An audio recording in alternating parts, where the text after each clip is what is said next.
Hello friends, ನಿಮಗೆಲ್ಲ ಮತ್ತೊಂದು ವಿಡಿಯೋಗೆ ಸ್ವಾಗತ.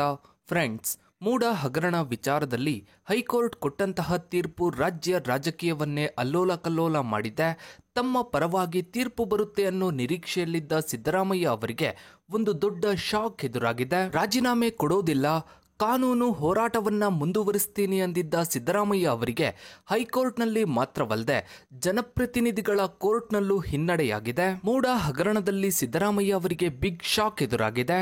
ಯಾಕಂದ್ರೆ ಸಿದ್ದರಾಮಯ್ಯ ಅವರ ವಿರುದ್ಧ ಎಫ್ಐಆರ್ ದಾಖಲಿಸಿ ತನಿಖೆಗೆ ಜನಪ್ರತಿನಿಧಿಗಳ ವಿಶೇಷ ಕೋರ್ಟ್ ಆದೇಶವನ್ನ ಹೊರಡಿಸಿದೆ. ಇನ್ನು ರಾಜ್ಯಪಾಲರು ನೀಡಿದ್ದ ಅನುಮತಿಯನ್ನ ಹೈಕೋರ್ಟ್ ಎತ್ತಿ ಹಿಡಿದಿದೆ. ಇದಕ್ಕೆ ಹೈಕೋರ್ಟ್ ಹಲವು ಕಾರಣಗಳನ್ನು ಕೂಡ ನೀಡಿದೆ. ಕೆಲವೊಂದಿಷ್ಟು ದಾಖಲೆಗಳನ್ನ ಆಧಾರವಾಗಿ ಇಟ್ಕೊಂಡು ರಾಜ್ಯಪಾಲರಿಗೆ ದೂರನ್ನ ನೀಡಲಾಗಿತ್ತು. ಜೊತೆಗೆ ಹೈಕೋರ್ಟ್ನಲ್ಲೂ ಖಾಸಗಿ ದೂರನ್ನ ನೀಡಲಾಗಿತ್ತು. ಆದ್ರೆ ಇತ್ತೀಚೆಗಷ್ಟೇ ಮೂಡ ಹಗರಣದ ವಿಚಾರದಲ್ಲಿ ತನಿಖೆ ಆಗಬೇಕು ಅಂತ ಹೈಕೋರ್ಟ್ ಹೇಳ್ತಾ ಇದೆ. ಹೀಗಾಗಿ ರಾಜ್ಯ ರಾಜಕಾರಣದಲ್ಲಿ ಮತ್ತೊಂದು ಸಂಚಲನ ಮೂಡೋದ್ರಲ್ಲಿ ಯಾವುದೇ ಅನುಮಾನವಿಲ್ಲ. ಯಾಕಂದ್ರೆ ಈಗಾಗಲೇ ಮೂಡ ಹಗರಣಕ್ಕೆ ಸಂಬಂಧಪಟ್ಟ ಹಾಗೆ ಸಾಕಷ್ಟು ಶಾಕಿಂಗ್ ಅಂಶಗಳು ಬೆಳಕಿಗೆ ಬಂದವು. ಇನ್ನೇನಾದ್ರೂ ಅಧಿಕೃತವಾಗಿ ತನಿಖೆ ಆದ್ರೆ ಇನ್ನಷ್ಟು ಶಾಕಿಂಗ್ ಅಂಶಗಳು ಹೊರಬೀಳುವ ಸಾಧ್ಯತೆ ಇದೆ. ಹೈಕೋರ್ಟ್ ಆದೇಶದ ಹೊರತಾಗಿಯೂ ಸಿದ್ದರಾಮಯ್ಯ ಅವರಿಗೆ ಕಾನೂನಿನಲ್ಲಿ ಸಾಕಷ್ಟು ಅವಕಾಶಗಳಿದ್ರೂ ರಾಜಕೀಯವಾಗಿ ಇದು ಬಹಳ ದೊಡ್ಡ ಹಿನ್ನಡೆ ಅಂತಾನೆ ಹೇಳ್ಬೋದು. ಹಾಗಿದ್ರೆ ಒತ್ತಡಕ್ಕೆ ಮಣಿತಾರ ಸಿದ್ದರಾಮಯ್ಯ ಅವರು? ಸ್ವಪಕ್ಷದಿಂದಲೇ ಎದುರಾಯ್ತಾ ದೊಡ್ಡ ಸಂಕಷ್ಟ? ಬಿಜೆಪಿ ಜೆಡಿಎಸ್ನ ಮುಂದಿನ ನಡೆ ಏನು? ಹೈಕೋರ್ಟ್ ಆದೇಶದಲ್ಲಿ ನೀಡಿದ ಪ್ರಮುಖ ಕಾರಣಗಳೇನು? ದೂರುದಾರರ ಪರ ವಕೀಲರು ಬಿಚ್ಚಿಟ್ಟ ಶಾಕಿಂಗ್ ವಿಚಾರ ಏನು? ಸಿಎಂ ಅರೆಸ್ಟ್ ಆದ್ರೂ ಆಗ್ಬೋದು ಅಂತ ವಕೀಲರು ಹೇಳಿದ್ದು ಯಾಕೆ? ರಾಜ್ಯ ರಾಜಕಾರಣಕ್ಕೆ ಹೈಕೋರ್ಟ್ ಆದೇಶ ಟ್ವಿಸ್ಟ್ ಕೊಟ್ಟಿದ್ದು ಹೇಗೆ? ಎಲ್ಲವನ್ನ ಇವತ್ತಿನ ಈ ಒಂದು ವಿಡಿಯೋದಲ್ಲಿ ನೋಡೋಣ ಬನ್ನಿ. ಫ್ರೆಂಡ್ಸ್, ಮೂಡ ಹಗರಣ ವಿಚಾರದಲ್ಲಿ ರಾಜ್ಯಪಾಲರಿಗೆ ದೂರು ಕೊಟ್ಟಾಗಿನಿಂದ ಹಿಡಿದು ಹೈಕೋರ್ಟ್ ಆದೇಶ ಬರುವವರೆಗೂ ಸಿದ್ದರಾಮಯ್ಯ ಅವರು ಹಲವು ಅಸ್ತ್ರಗಳನ್ನ ಪ್ರಯೋಗ ಮಾಡಿದ್ರು. ತಮ್ಮ ವಿರುದ್ಧವಾಗಿ ಸ್ವಪಕ್ಷದಲ್ಲೇ ಸಂಚು ರೂಪಿಸುವವರ ವಿರುದ್ಧವಾಗಿಯೂ ಹಿಮ್ಮೆಟ್ಟುವಂತಹ ಕೆಲಸವನ್ನ ಸಿದ್ದರಾಮಯ್ಯ ಅವರು ಮಾಡಿದ್ರು.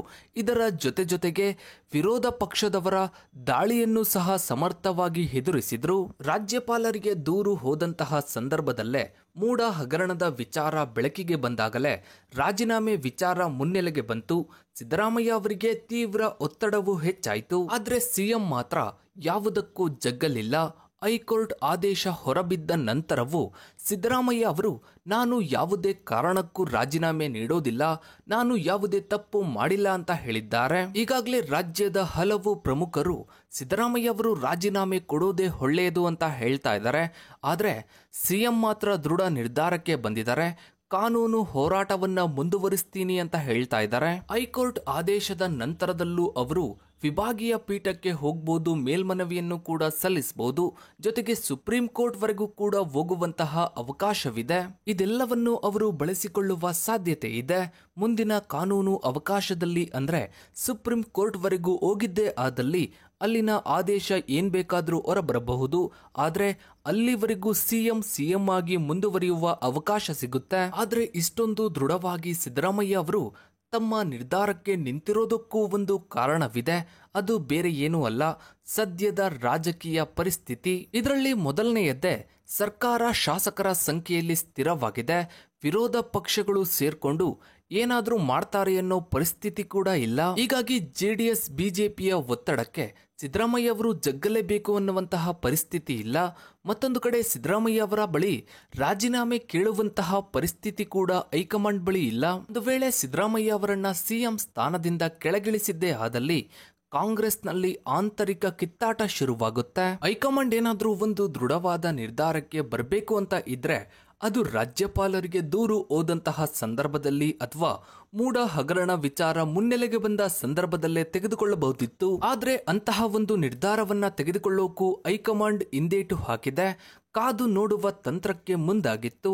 ಆದ್ರೆ ಈಗ ಹೈಕೋರ್ಟ್ ಆದೇಶದ ನಂತರದಲ್ಲೂ ಅಂತಹದ್ದೊಂದು ನಿರ್ಧಾರವನ್ನ ಧೈರ್ಯವನ್ನ ಹೈಕಮಾಂಡ್ ಮಾಡೋದಕ್ಕೆ ಸಾಧ್ಯವಾಗ್ತಾ ಇಲ್ಲ. ಹೀಗಾಗಿನೇ ಬಹಿರಂಗ ಸಭೆಯಲ್ಲಿ ಭಾಷಣಗಳಲ್ಲೇ ಸಿದ್ದರಾಮಯ್ಯ ಅವರೇ ಹೇಳಿದ್ದಾರೆ ಯಾವುದೇ ಕಾರಣಕ್ಕೂ ರಾಜೀನಾಮೆ ಕೊಡೋದಿಲ್ಲ ಅಂತ. ಇನ್ನು ಕಾಂಗ್ರೆಸ್ ಪಕ್ಷದಲ್ಲಿ ಸಿಎಂ ರೇಸ್ನಲ್ಲಿ ಹಲವರಿದ್ದಾರೆ.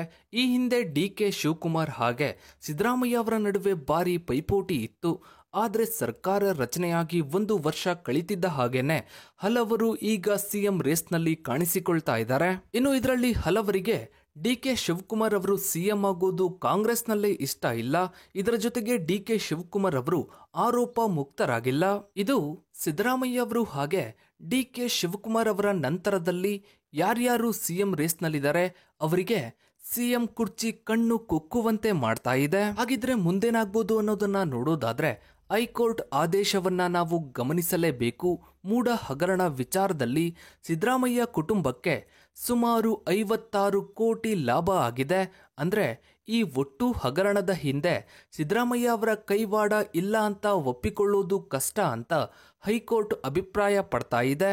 ಇನ್ನು ಮುಂದಿನ ದಿನಗಳಲ್ಲಿ ರಾಜ್ಯ ರಾಜಕೀಯದಲ್ಲಿ ಏನೆಲ್ಲ ಆಗುತ್ತೆ ಅನ್ನೋದನ್ನ ಕಾದು ನೋಡಬೇಕಿದೆ. ಇನ್ನು ನಿಮ್ಮ ಪ್ರಕಾರ ಸಿದ್ದರಾಮಯ್ಯ ಅವರು ರಾಜೀನಾಮೆ ಕೊಡ್ತಾರಾ ಇಲ್ವಾ ಅನ್ನೋದನ್ನ ತಪ್ಪದೆ ಕಮೆಂಟ್ ಸೆಕ್ಷನ್ ಅಲ್ಲಿ ಕಮೆಂಟ್ ಮಾಡಿ. ಹಾಗೆ ವಿಡಿಯೋಗೊಂದು ಲೈಕ್ ಮಾಡ್ತಾ ವಿಡಿಯೋನ ಆದಷ್ಟು ಎಲ್ಲ ಕಡೆ ಶೇರ್ ಮಾಡಿ.